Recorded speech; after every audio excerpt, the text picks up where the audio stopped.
Welcome to Marketing, Media, and Money, your go-to podcast for proven profitable strategies, secrets, and resources from industry experts and global influencers to help you scale your business, shorten your learning curve, and stand out in a crowded, noisy marketplace.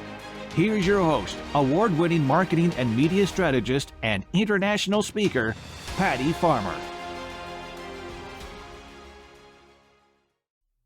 Hello, everyone, and welcome to this week's episode of the Marketing, Media, and Money podcast.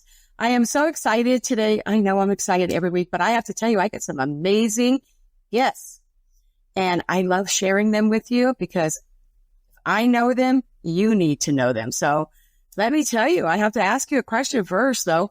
What if the very traits that drive your success are also quietly leading you towards burnout?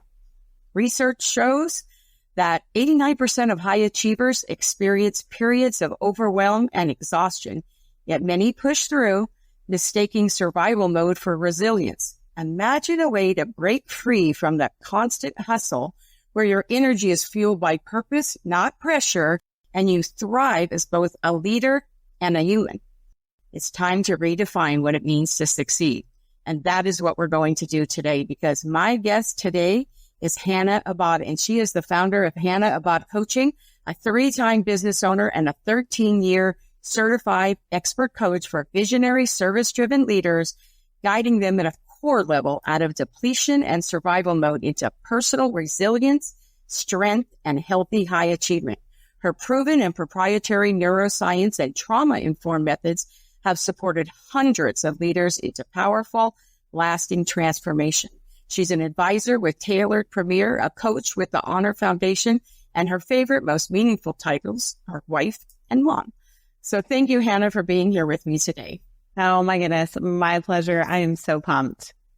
I am so pumped too, because I think this is a topic that does not get talked about very often. I think that when we reach a level of success, we feel like we have to tough it out. And when we're lonely and we have these things that we're going through and life throws us these curves, we're supposed to push through, tough it up, suck it up. Mm-hmm. And that's the price we pay for success. And I don't believe that. And I don't think it's even good for us, not emotionally, physically, or mentally. And I know that's what we're going to talk about today. So let's just dive right into that. Right? Let's do it. Yeah. So I know that you talk about the difference between resilience and survival mode, right? Mm-hmm. Can you explain what sets them apart and why, really, if we understand this distinction, it's really crucial for high achievers? Yeah, absolutely.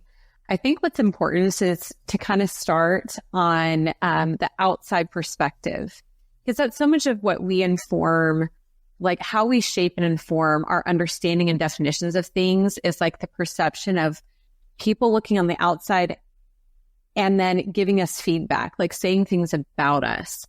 And so I think what's sneaky for high achievers is that survival and resilience externally can look the same. And that's where we start to get deceived about, oh, I'm resilient, when in fact you're operating in survival. Because on the outside, it can look like, oh, they're such a strong leader, they're a problem solver, man, you know, they get knocked down and they get right back up, or man, nothing can shake them. A lot of phrases I hear about that high achieving leader is like, nothing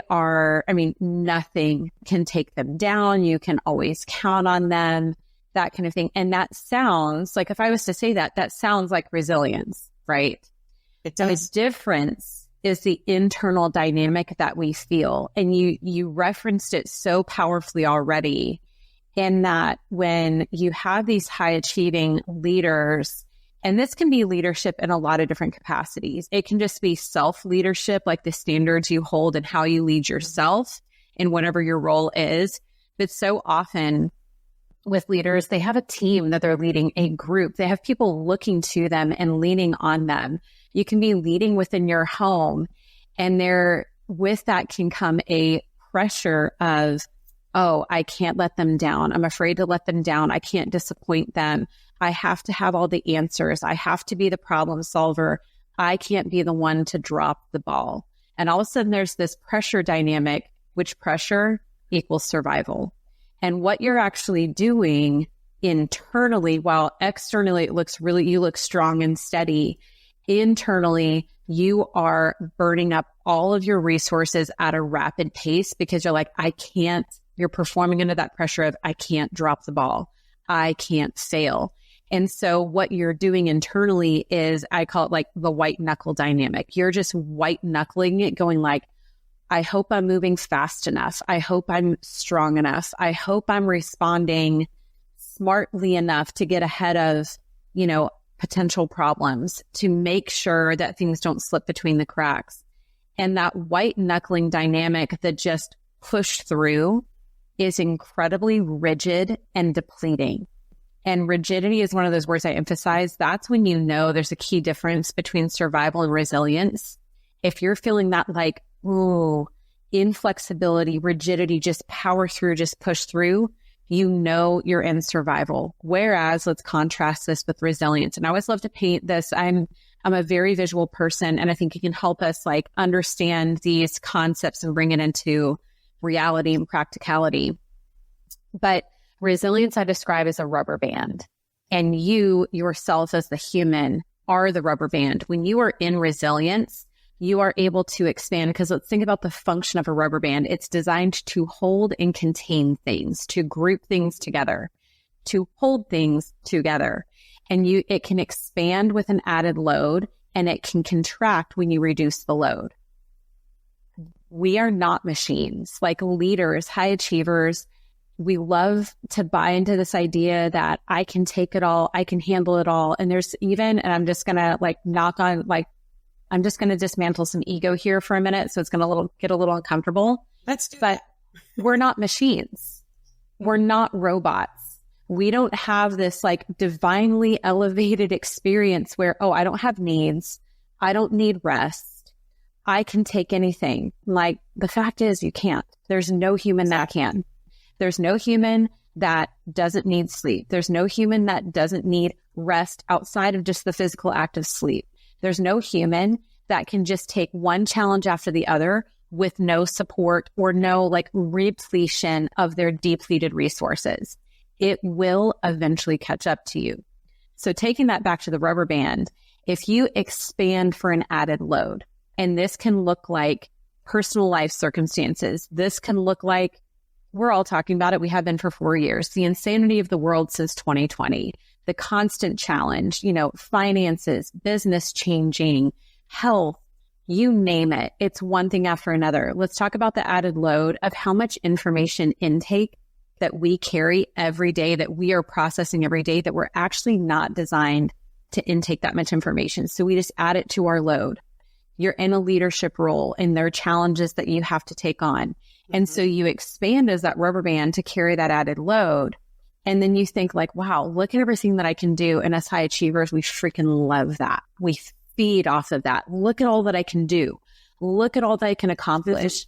And we get addicted to the high of our peak performance, like us at max capacity, because there's something really like we get those endorphin highs off of like, whoa, being at your max speed, your max capacity.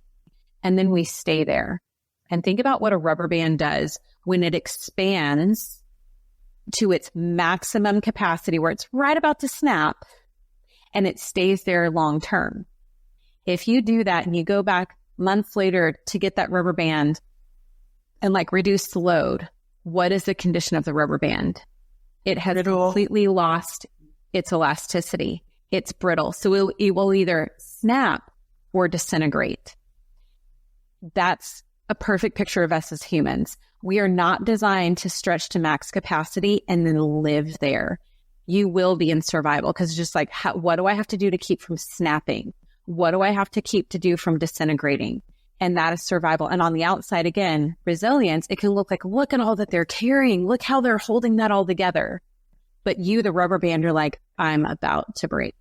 So that's the kind of distinction I make between survival and resilience. I think it's a really good distinction. And I think that at some point we're all in that space, whether it's we stay there or not. I know for me, like 1 or 2 times a year, it seems like I get there. And I always used to pride myself and say that, when I was stuck to the wall, that with deadlines and stuff, that's when I performed at my best. Yeah. About 5 years ago or so, I realized that while that may be true short term, that ultimately it didn't feel good and it wasn't good for my mental health, physically or emotionally. And it did break down over time. And I realized that this, there's a price we always pay for success. Everything is not like we'd like to think when everybody talks about work-life balance, that it's always this even thing. We know that it's not. I kind of don't really think about work-life balance. I kind of think more about flow.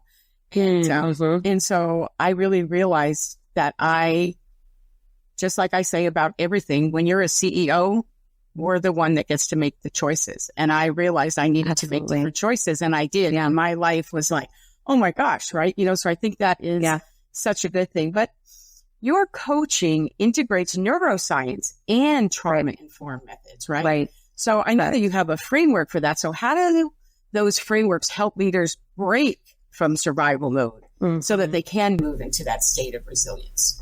Absolutely. So I really, this is also not going to sound popular, but I'm going to go there.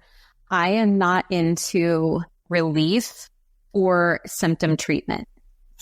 I like resolution of an issue and root cause care, because otherwise all I'm doing is putting a Band-Aid on a problem instead of actually dealing with the root cause.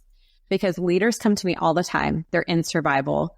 They're looking for that place to fall apart because they do have that fear of, I have people looking to me, leaning on me. Who do I go to fall? Like they come to me and fall apart, but who do I go to fall apart? So we land in a conversation together. And they're in that survival. And what they want is get me back up and running, get me back up to my peak performance, because they love it. And I'm like, I'm here for the high achiever. I myself am one. I'm not asking you to not be a high achiever. We just need you to be a healthy high achiever, which starts with first being a healthy human. And that's where it comes in, where I believe so passionately in the neuroscience care with the mindset rewiring and the trauma-informed care that really helps with the emotional and the physical nervous system space. Because the thing is, as humans, we are made up of three primary systems: our mental state, our emotional state, and our physical state. And so often the easiest way to get fast results, quick relief, deal with some symptoms is to pick whichever symptom in any one of those systems, like, oh, my head's not in a good space. Or man, my emotions are just kind of like clogging the pipes here. Like I need to get over my whatever, fill in the blank, whatever emotion they feel like is getting in their way. Or man, I'm just physically really depleted and my habits aren't serving me. How do I get back into a good morning routine? How do I get back into good habits? How do I calm my nervous system when I start to go into stress mode? And I'm like, well, if you want a lasting change, we need to take care of all three systems. And in my experience, when you take care of all three systems, that's when you stop treating survival mode and you actually shift out of survival mode into safety mode. Safety mode being that peace, that calm, that clarity that every person thrives in. Because think about what we talk in the physical body of like rest and digest mode, right? It's like, oh, when your body goes into rest and digest, that's when it repairs, that's when it replenishes, that's when things regenerate in the body when you're sleeping. That is the same exact thing for our nervous system, our emotional state, our mental state. Our entire being needs to be able to go into rest and digest mode. That doesn't happen in survival state. So it's like, hey, we can look at treating symptoms, and that is just not something I'll ever sign up for because I know it does not actually serve people in the long run. And knowing that, what kicks people into survival state? They think, well, I'm just a high achiever. And I'm going to step into dangerous territory here again. Like, okay, so you consider yourself, like so many pride themselves on like, I perform well under pressure. Like back me into a corner. Oh, I know how to get it done. When the rubber meets the road, I know how to get it done.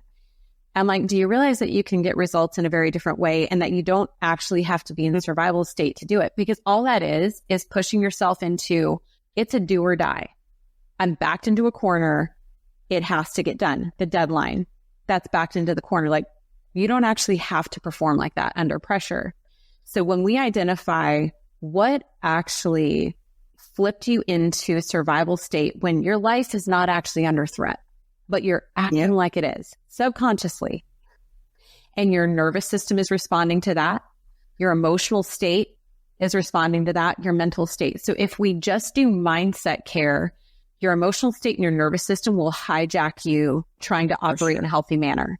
If we just take care of the emotions, your brain and your body will hijack the system. If we just take care of your nervous system, the other two systems will hijack you trying to come into peace and calm, and it will throw you right back into survival state.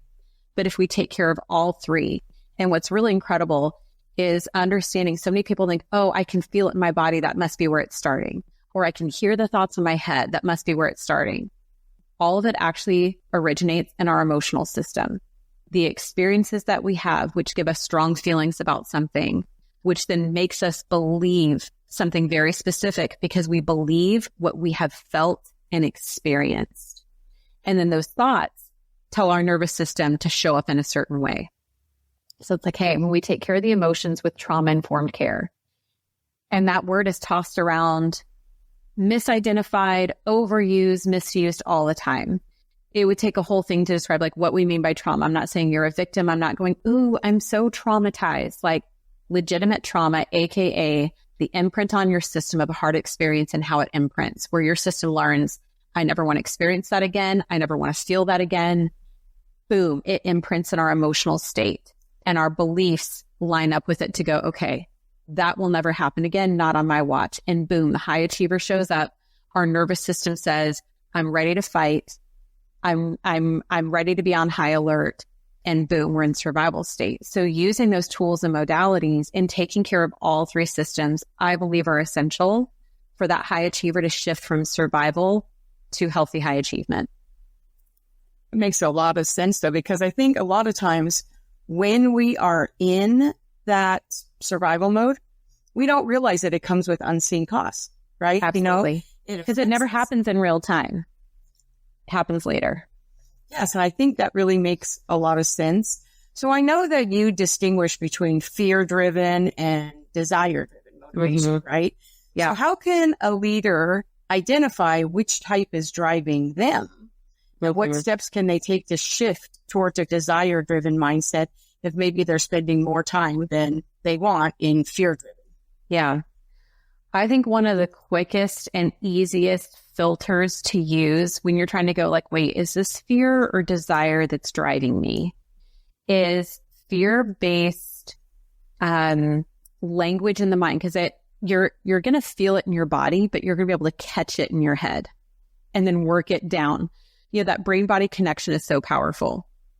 So you'll feel maybe like the tension in your, the tightness in your chest. Maybe you have like your heart rate goes up and you're like, whoa, wait a second. That's not the body in a state of calm. Like when we're operating from a state of, when I say desire, this can be things like things that you want to create, vision that you're excited about, inspiration, passion of a calling, like, ooh, there's this need I must meet in the world. Like this is the impact I'm compelled to bring to the world. That's what we mean by desire, things that align with your values, your priorities, your calling, your hardwiring. None of that. There can be excitement. You can feel heat in your body. You can feel this like compelling pull. Whereas fear, and you'll feel your body, it tends to, elevated heart rate. You feel tightness in your stomach. You feel constriction in your chest. Your breath gets more shallow. But if you're not tuned into your body, which heads up for a lot of you high achievers, you're not, you started ignoring those signals a long time ago and it's just become your norm. You're so used to running on adrenaline and leaning into cortisol to get your engines revved. This may not be a tell for you, but what you can always catch is in your head. Fear-based motivation and drivers are always avoidance-based. And you can listen to the language. So the simple distinction I make is fear-based language is focused on what you want to avoid. Desire-based language is focused on what you want. So one is what you want to avoid and one is what you want. So it can toggle, like you can literally switch gears this fast. So you can listen to your head and going, let's take a really simple, clear example right now. You're looking at the new year, like you're a business owner, let's say you're a business owner and you're looking at the new year. You're looking at your team, you're looking at your revenue goals, Maybe you're going to be developing a new offer, whatever it is. And this is a dead giveaway that you're in fear-based motivation to like get crap done, create, move. Oh man, I don't want my revenue year to look like it did in 2024. That was so unstable. So therefore I will, and you start to create strategy and plans for what you're going to do around your revenue. Man, we had massive team turnover. I don't want to go through that kind of nightmare again this year. So therefore, this is what I'm going to shift in my hiring practices. No, you hear the end outcome. I'm going to change my hiring practices. I'm going to engineer my revenue like goals this way.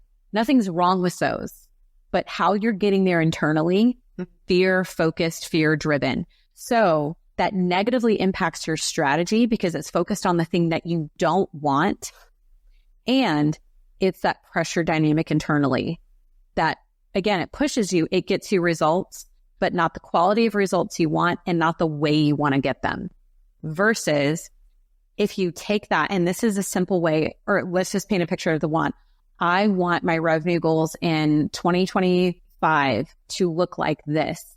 And I'm excited about that because this is what that money is going, this is what that revenue is going to accomplish.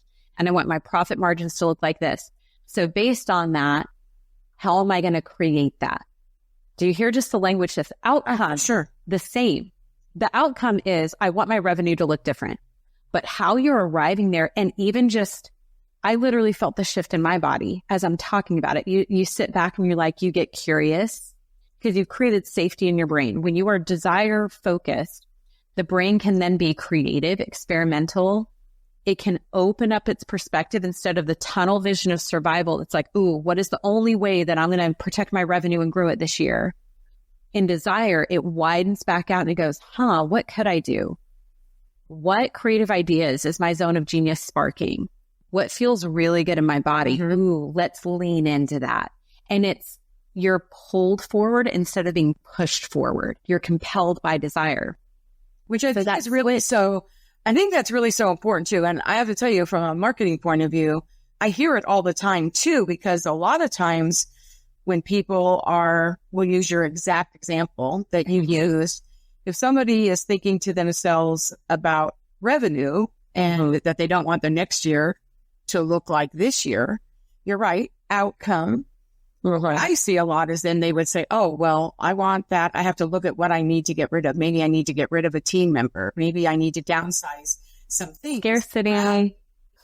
Right. Rather than actually thinking about, what is it that you want and looking at what that looks like and making decisions based on that. And I do feel like it really does affect how people make decisions. And I think it shows up in people's personal life too, because when I was listening to you tell that story, it reminded me, I know this is a personal one rather than a business, but here's what I felt in my heart when you said that, is when I was just recently talking to a couple of my friends who were having some kind of some trauma going on in their personal life and their relationships. And when I asked them, well, what is it that you want? And instead of saying, oh, I want somebody who makes me laugh, or I want somebody who supports me, or I want somebody who does this, instead the answers that they said was, oh, I don't want somebody who's going to make me feel less than I am. Or I don't want somebody who is going to talk to me in a way that I don't want to be spoken to, or whatever. I'm like, no, that's what you don't want. I didn't ask you what you don't want. I asked you, what do you want? And all I know, that's a personal version of what we're talking about. I have identical. I see it all the time, though. Yeah, it's identical. And it's part of being a human. You're looking at this painful experience you had, painful experience in a relationship, painful experience in your business. Like, ooh, I felt the sting of that revenue drop this year, or plateau, or whatever it was. I felt the tightening of the belt. I'm not asking you to live in denial. I hate denial. I'm like, no toxic positivity allowed, no Pollyanna syndrome of, oh, it's fine, and just trying to pretend like it doesn't exist. However, you have this powerful choice in a simple moment to look at it and go, based on that, what do I want? Because literally, whatever we tell our brain to pay attention to, if you're telling your brain to pay attention to everything you don't want, the brain that is wired to respond to your direction, that is wired for action, will just stare at the words that you're feeding it. I don't want X. I don't want X. And the brain is like, okay, I'm going to stare at X. And so everything the brain produces will be focused on X. So you're in fact steering it toward the very thing you don't want. And the thing is, because all three of those systems are connected, it doesn't just live in your headspace. It impacts you emotionally. You feel dread. You feel avoidance. You feel, ooh, it doesn't feel good, which then tells your nervous system, hey, work really hard, be hypervigilant. And it can never go into that calm state where it goes like, oh, I'm actually safe to do things differently. I'm safe to look for a different kind of relationship. I'm safe to try something different in my business to create what I want. So it very directly impacts your strategic decisions, how you're going to get to that outcome. And so, and again, and how you feel getting there. And it's just depleting because you're having to push against all of the fear to get stuff done. I hate the phrase, feel the fear and do it anyway. I'm like, put the fear to rest and then do it. Because that friction of always having to come against the fear, freaking exhausting. So you ask that, and I love the practical questions. When you hear your brain doing that, you can feel it in your body. This is the simplest thing I like, the simplest, like practical tidbit I can offer in the context of a much bigger conversation. When you catch yourself going, I don't want, then you go, pause. Don't even keep entertaining it. Don't fight against it. Just go, whoop, pause, brain. What is the opposite of the thing I'm saying I don't want? It's that simple. Because if you're saying, I don't want to have this same revenue number in 2025, okay, so what revenue number do I want in 2025? And you mentally discipline your brain to stop using the language of I don't want and simply redirect to I want. And it's like you're rewiring. It's like it is. It's rewiring the pattern and saying like, cut it off, like interrupt your brain and go, nope, what do I want? Interrupt. I mean, that's actually really very important. But it seems to me like what we're really talking about here, people like to talk about triggers all the time. Yeah. And while I'm sure some of these things are triggers, I feel like what you're really talking about is leaders developing self-awareness, right, to address their emotional challenges effectively. Yeah. So as soon as you can become a little bit self-aware, I have to tell you, I am very, very self-aware, but I've done a lot of the work, right? I've done inner work. I've done a lot of the work and stuff. And I have to tell you, I used to, coach said this to me once and it like smacked me. Sometimes we need to be kind of, and it was a shift for me. And one of the things that she said, I remember it so clearly. She said, no, Patty, you think that because these things have happened to you that you have these triggers. And what you're telling me is that you believe that if you share with people, this is my trigger, and they trigger you, that it's their responsibility because I told you about my triggers and you did it. She says, you're responsible.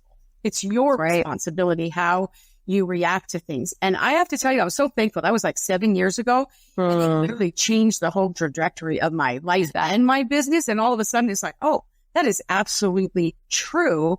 So then what can I do instead? Right. And so I literally switched from triggers to self-awareness. And now I am so aware of it. And what's really great about that is it gives you the power. You have the power now to empower yourself to shift and to make a different choice. And I was going to say that it actually, where you can be like, oh, now I'm responsible for my triggers. I'm like, yeah, you are. Like nobody is obligated to walk on eggshells around you and try to become deeply, intimately acquainted with your triggers and then know how to sidestep them.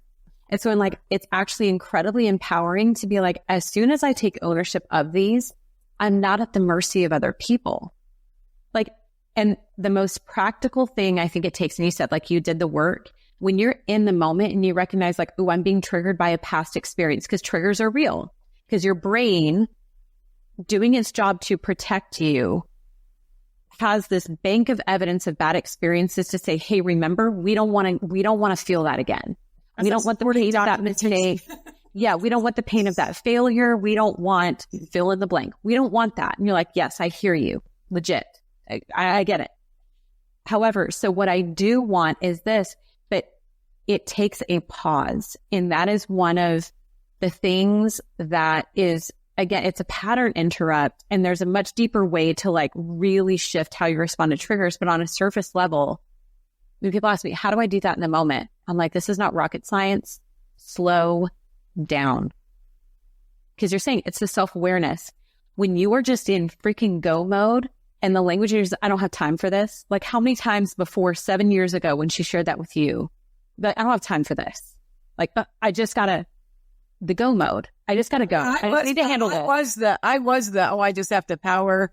Right. Through. And I have to tell you, before that, what also led to that was I used to catch myself saying this phrase, and I started saying it. And sometimes I hear other people say it now, so I recognize it really clearly. But I used to catch myself saying, oh, I just need to get through this. Like right there. I just have to get through this. I just have to get through this. I just got to get through this. Like, but then all of a sudden I was like, man, I'm saying I have to get through this all the time. And it's just one thing to the next. Has to change. And then once I did get that self-awareness, I realized, which is why for me now, my whole mission is that I only do things that bring me joy and feed my soul. Like that's my top criteria. Right. And I think that sometimes for me, I just had to get to a place where I could catch myself. Right. And I think, that whole cliche about be careful what you say because you're listening, right? I would catch myself saying things and stuff though. And I think that even though it's been years and years, now what happens is I'm aware of it. So I hear it when other people do it. Right. Right. And sometimes it's like, well, what is going to change? I just have to get to this. Well, what is going to change? Right. Right. And that's a dead giveaway. Yeah. I love that you highlighted that specific phrase because far from being unique to you, I hear people say it constantly. It used to be fall off my tongue all the time. And that is a dead giveaway actually of survival function because the survival brain is going like, oh my goodness, how much longer? You're like, oh, I just got to get through. I call it the dangling carrot effect. Oh, I just got to get through this thing. And it tells your system, keep pushing because I just got to get through this. But it's a lie because then it's on to the next thing. Exactly. And that's what I'm saying about the pause and where you're saying like the self-awareness cannot come when you're just churn and burn and on to the next thing. There's no opportunity to be self-aware because you're just go, head down, white knuckle, just get through. There's no luxury of time to actually go. And I'm not talking put your life on pause for a year. I'm talking those moments where you go, wait, slow the train down for just a second. What just happened there? And like, I'm going to take a 5-minute step aside and go, hold on. Oh, I feel it in my body. I'm hearing my avoidance-based language. I'm buying into the dangling carrot idea of I just got to get through this and then everything will be better. And then I'll rest and then I'll, and then I'll take a breather. No, you go, nope.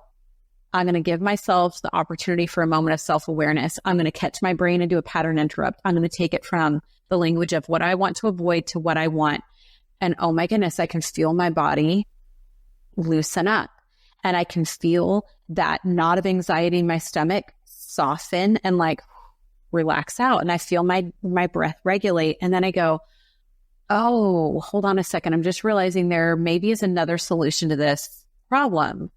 Maybe I don't just have to keep pushing. And all of a sudden you've shifted the mental, emotional, and physical state and therefore your external strategy. Well, I think that a lot of times what happens is there's always a lot of opportunity, because I always say that, whenever I have something that's not as easy for me as usual, right? So it's not difficult, but it's just not as easy. And I recognize that I'm having to work a little harder to do it or whatever. Yeah. For me, I always feel like those are always growth opportunities, right? I always just like one of the things that I say, and it's actually kind of funny too, because I do this really funny thing. Whenever I catch myself and I'm being self-aware, I talk to myself. Now, I'm not crazy, but I know I love that. People must talk to themselves too. But when I do, I always say my full name. And I don't know if it's because when my mom used to tell me stuff, she used to use my full name. So it's a throwback. Authoritative voice. Yes. But sometimes I'll catch myself. It's so funny. But it's easier to pattern shift, though. I'll say, yeah, farmer, you just need to give yourself grace, right? Love that. Take a moment right now, give yourself grace and go, what is it that I really want? Like, I will talk out loud to myself. So like good. That. When so good. And I catch myself, but it does give me the time to be able to step back and go, okay, wait a second here.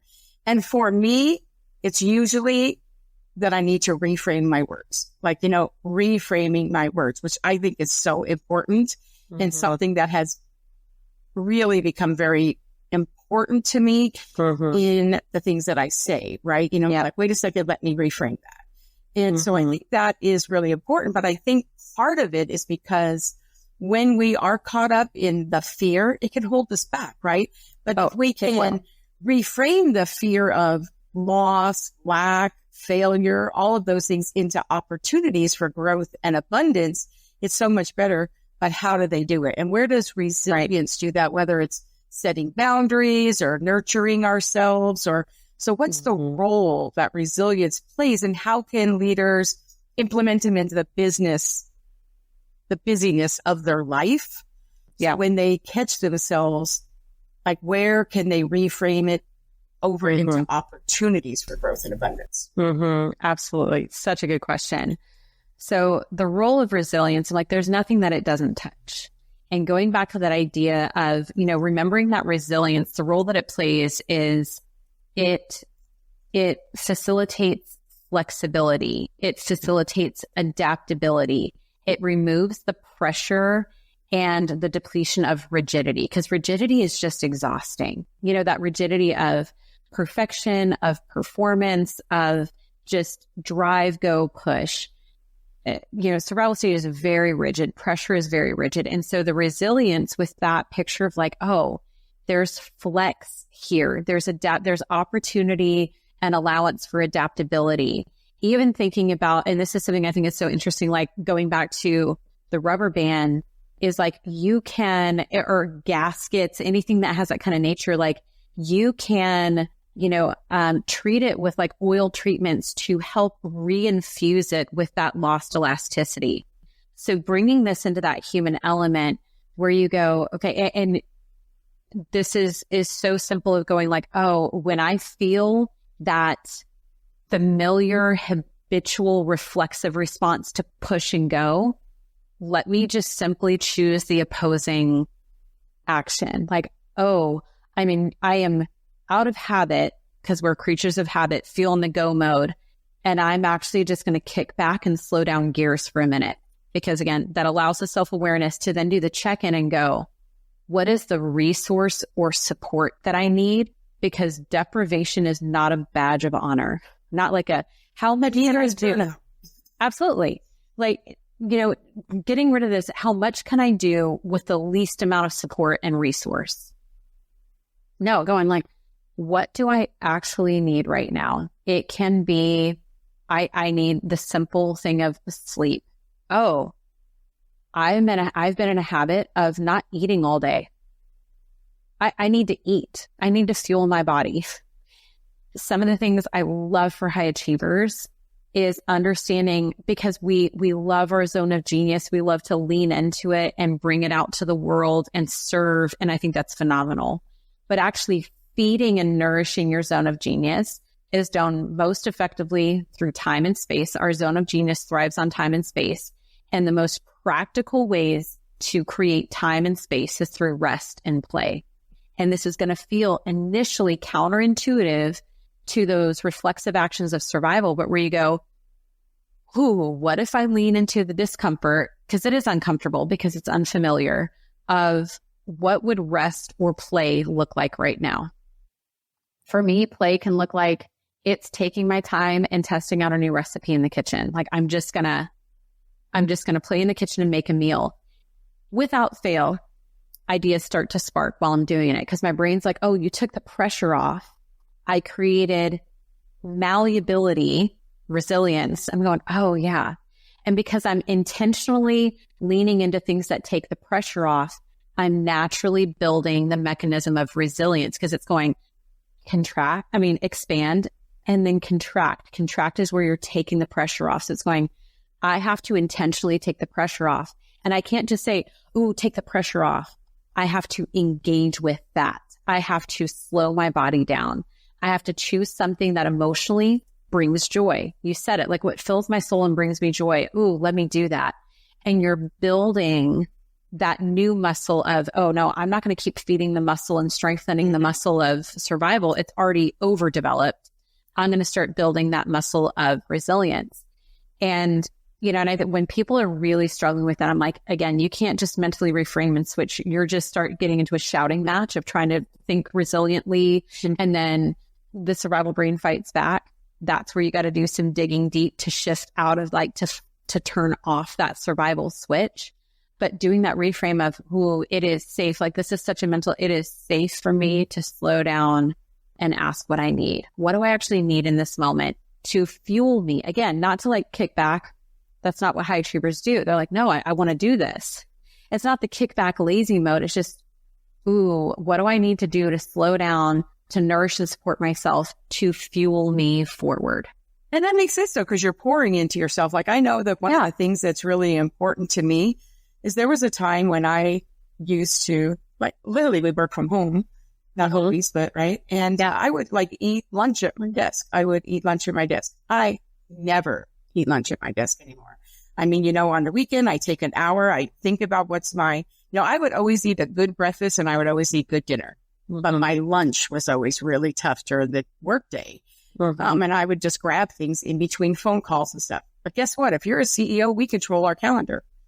And that's when I gave myself grace. I said, no, wait a second, Patty, you control your calendar. So now I make sure that I, you know, on the weekend and sometimes it's on Monday morning or however I scheduled it, it is always like, what can I do to prep so that I never have a moment where I'm not eating nutritionally? This is actually how I lost 60 pounds this year also. But with that though, it also was about the bring me joy. And so now I don't eat at my desk and I love, and it's one of my favorite parts of my day when lunchtime comes and I fix something for lunch. And then after I eat lunch, not at my desk, I give myself a lunch break and I spend time with my puppies reading like either personal development or business development, whichever I am doing right then. But then I could do that sitting on my couch with my puppies in my lap and they're happy and they make me happy. And, you know, I'm still reading and nourishing my brain at the same time as I'm resting a little bit and stuff. I have to tell you, when I get up and I go back to work, literally, I feel so good. It's like I've taken a power nap per se. Exactly. Sometimes I do that too. You've nourished and resourced yourself instead of leaning into deprivation to push you. Like, oh, I just got to get to the end of the day to dinner. Like, no. And what's so powerful about this, like neuroscientifically and in your nervous system, is when we take those kind of practical actions, people may be sitting here listening like, well, that's, I mean, okay, duh, eat a meal. I'm like, no, you need to stop underestimating the impact and influence of those kind of actions. That external action literally signals to your nervous system, you're not going to be deprived. The nervous system literally registers safety of, oh, my most basic needs are being taken care of. Your brain recognizes the environment shift and goes, oh, I get to come out of go mode for a second and just be and like soak in whatever I've been thinking about. Yeah, and take it from the short-term memory to the long-term memory to that creative space in your head where you start to ideate because you've given it space to breathe. So that simple action, yes, so nourishing to your body, is accomplishing so much. And it's telling your system on all three fronts, I've got you. Like, I've got you. And that's so powerful. You know, a lot of times, you know, when I'm talking to other business owners, they'll say things like, oh, they get these great ideas. We're in the shower or whatever the case may be, right? Yeah. And that actually always was me too. And I actually literally kept a marker in there and I would write on my shower wall. But that's probably because I was so relaxed or whatever. But one of the things that I have found this summer is how good I feel when I take my puppies outside and I stand in the grass barefoot. So sometimes I just slip my shoes off. I just step into that grass. I ground myself and like just allow myself to, I mean, sometimes it's 5 minutes, sometimes it's 15 minutes, you know, so whatever the case may be. But I just really find that I don't just think of the ideas. Sometimes I just think about how happy I am and, whatever the things may be. But it also frees me up that I think that I am able to be more productive. I feel like that's where I get my most brilliant ideas. Yes. Because under pressure, right? You're just being, you're being a human being in that moment, not a human doing. And that's what I'm saying, that space and time that feeds your zone. That's what you're talking about. That's what you're experiencing. Like, wait, that's when I do my best thinking and ideating. I'm like, yeah, you do. The beach does that for me too. Like I have found in my whole life that every time water is really for me. And whenever I have like big decisions or like, or else I have a lot of things that I'm super excited, right? Yep. I find that like I'll walk on the beach or in nature. If I can't get to the beach, I live in Texas, so we don't exactly have beaches near us, but be somewhere in nature. Sometimes it's just taking the puppies for a walk, whatever the case may be, really getting rid of everything else and just being able to be, like I said. And not only that, but I think sometimes as business owners and entrepreneurs, and I'm sure others too, we don't really see what's going on around us because we're so busy working in our business. And sometimes just like for me, just shifting my desk so that I can see out the window and see, mountains or nature, that in itself, just being able to look up sometimes and perspective shift. Yes. My Apple Watch does that little breathe thing that it does every hour on the hour, right? It's like, take a pause, right? Right. And do that. So I do think that those things are really important, but here's what else I know. And a lot of times high achievers that they hesitate to seek help, right? We know 100% a sign of weakness. 100%. How would you guide them to embrace the support and self-care as critical components of resilient leadership? Yeah. Well, really this is such a good segue from what you were sharing. I say this all the time, and here's a quick mental reframe. Rest in doing the kind of things that you're talking about and like taking care of yourself. You've got to stop labeling it as a luxury and recognize the fact that it's a necessity. It's a necessity. And again, this is going back to what I said earlier about this is an ego hit. You're not a machine. You're not a machine. And you will eventually, as a human, start to short circuit. And it's that whole idea of if you don't slow down and take care of things, and I don't mean, again, like, take a year off and just kick into a different gear. Like, if you don't actually create the space and pay attention to, like, I am working really hard to avoid things. I am pushing myself constantly. If you don't pay attention to that, it will get your attention for you in a way that you can't ignore, and it will force a slowdown like you wouldn't believe. Like the kind of mental, emotional, and nervous system wear and tear, the compound effect of that when you're constantly pushing, going like, I don't have time, or that looks like a weakness. I'm like, you will become so weak that it will demand your attention. And so my plea in that is, please recognize the signs and take care of it before you get to that point. And recognize that resilience will make you the strongest human. And that is always my first primary goal. Like, I will always care about the human more than the business owner. Like, for sure, you're a human. And that's part of it is know your worth. Detach your worth from how much you can deliver in results in your business, how much impact you're having, the team that you're leading, and going, my worth as a human is more valuable than that. And the second you make that shift, there will be an internal agreement of, okay, I'm going to take care of this. Knowing that then secondarily, the ripple effect of that, because anytime you take care of yourself as a human, you will, without exception, positively impact your leadership and everything you touch. So when you go, I don't have time because I got to take care of all these things, I'm like, this is the thing that will take the best care of all of those things. You are the best investment you will ever make with your time, your attention, your resources. It will always be the best investment you ever make. So to sum that up, sum all that up with a nice, pretty little bow. Yeah. If you could give one piece of advice or encouragement to high achievers who are ready to step out of survival mode and into a life of resilience, balance, and purpose, what would that be? One piece of advice. That's hard. If you can't tell, I have a lot of words. No. I know. You didn't pick up on that at all. One piece of advice. Step one, I'm going to cheat a little bit. I'm going to put it in two phases.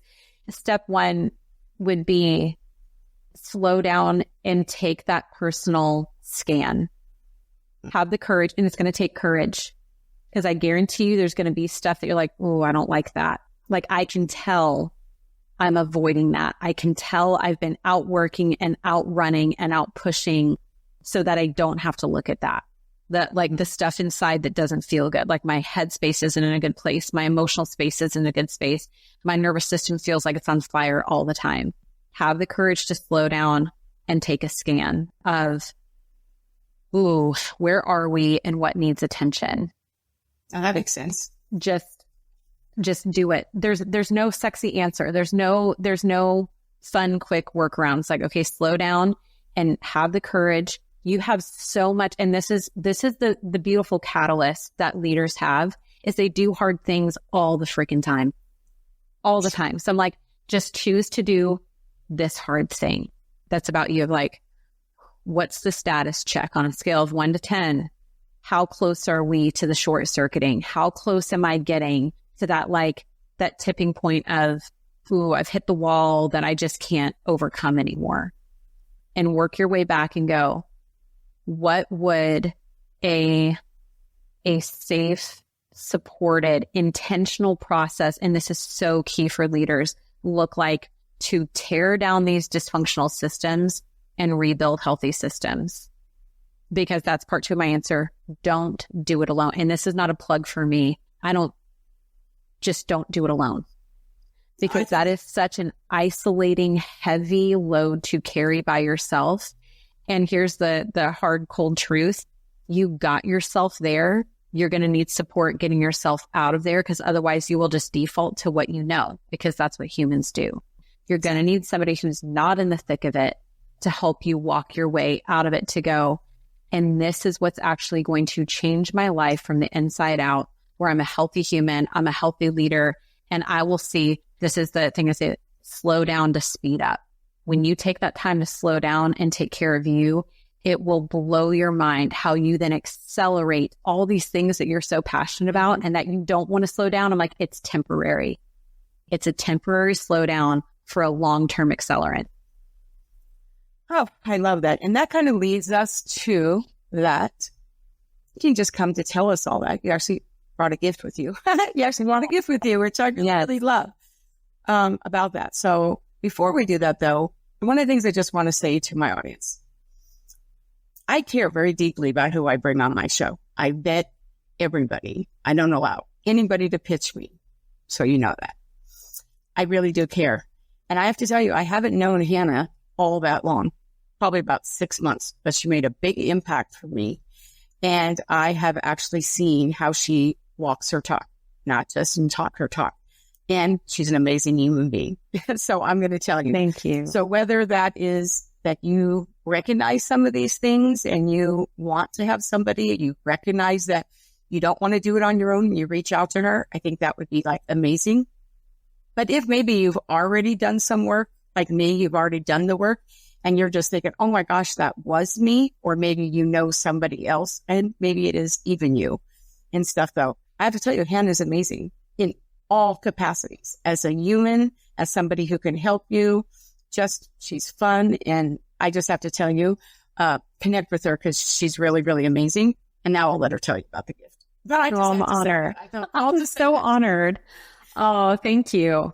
Yeah. So a gift I have, and this is really that practical piece that we're talking about of slow down and kind of look the ugly in the eye, the thing that you work really hard to avoid looking the ugly in the eye. There's a simple gift. It is an assessment that you can take of how far am I, and it's graded on a scale. So it's not the scariest. It's just going like, oh, there is an assessment that you can take to really recognize first some of those subtle signs of being in survival. Because again, it's not the typical stuff. With a high achieving leader, the survival signs look different inside of us. We still can look very strong. So it's helping you first recognize the subtle signs of survival, and then a guided assessment to gauge how far you are into the depths of survival and how close you might be to that like between a rock and a hard place kind of position. And with that gauge, there are really practical steps, because I want to give you solutions and a way out, but just simple, very, very beginner, like steps to start climbing out. So it's not overwhelming. It's very practical. It's very tangible steps to start walking practically out of those survival mechanisms and that deep burnout. So it's there to just as a really practical awareness, assessment, and first steps out guide. I love it. And there's a video too. So for those of you that are listening or watching, just look below. The button is right there for you to get it. So we made it very, very simple for you. Yeah. So Hannah, how can people connect with you? So like, is it through your website? Are you like me? You have everything on your website. Like, what is the best place for them to go as a next step? Yeah, absolutely. My website is a great place to go. It's got just information about me. It has another access point to that resource. If you're having trouble finding it for some reason, you can access that free resource. And also it just has information on the different forms of support that I provide. You can also send me a direct message. If you have a question, like something sparked in this episode, like, oh, I want to know more about this. I have a question about something you shared. I welcome that kind of communication. You can find everything about me on my website. You can also find me on Instagram at hannahabadcoaching.com or Hannah Abad Coaching. You can find me on LinkedIn. I really live in the DMs. I thrive on just that personal connection. So don't hesitate to send a message my way. That is awesome. So thank you so much for being here, Hannah. Thank you for having me. This has just been absolutely amazing. So glad. Thanks for having me. So to my audience, if you enjoyed today's episode, and I'm sure that you did, please like, subscribe, review the podcast on your favorite listening platform. Make sure you reach out to Hannah. Like I said, she's a great connection no matter where you are in your journey, right? No matter where you are in your journey, it's always nice to surround ourselves with uplifting, positive people. In the meantime, make sure you go check out our sister publication, the Marketing Media Money magazine. You can get that by going to www.m3digitalmat.com. Until then, we'll see you next week. Have a phenomenal week. Thank you for joining us today on the Marketing, Media, and Money podcast. To shorten your learning curve even more, make sure to grab your free copy of the Marketing, Media, and Money magazine at m3magazine.com. That's M3magazine.com. I promise your business will thank you.